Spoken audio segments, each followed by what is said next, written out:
In a world where books are forbidden, where knowledge is feared, and where thinking is a crime, firemen no longer put out flames, they start them.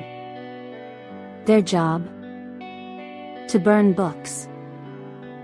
For in this dystopian future, books are seen as dangerous, corrupting society and challenging the conformity that the government demands. Guy Montag is a fireman. He takes pride in his work, burning books and erasing history. His life is simple, unquestioning, numb, and controlled.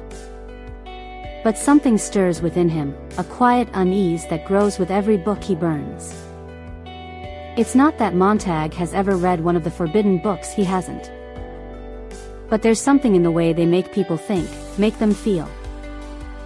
Montag's world begins to crack when he meets his young, free-spirited neighbor, Clarice. She asks him simple questions he's never been asked before. Questions like, what do you like? And, what's it like to be truly alive?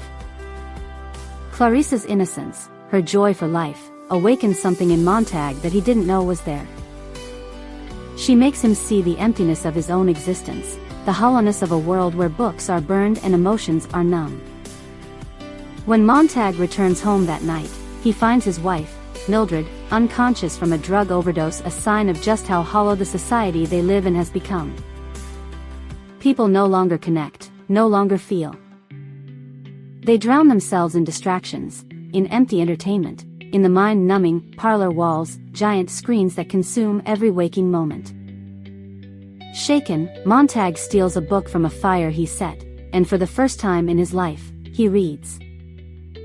What he discovers shakes him to his core. These books, these forbidden works of literature, hold knowledge, truth, and the beauty of human experience.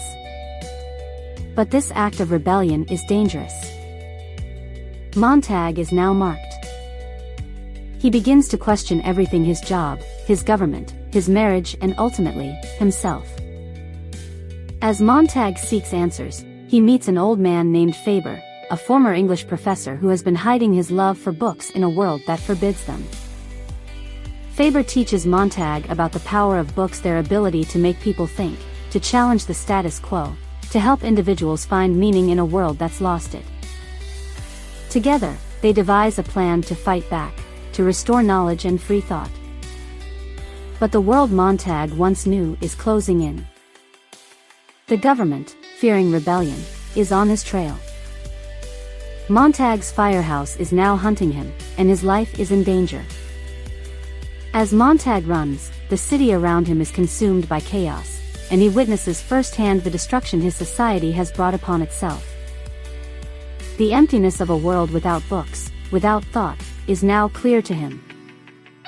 As Montag escapes into the night, he meets a group of scholars, people who have devoted their lives to preserving the knowledge of the past.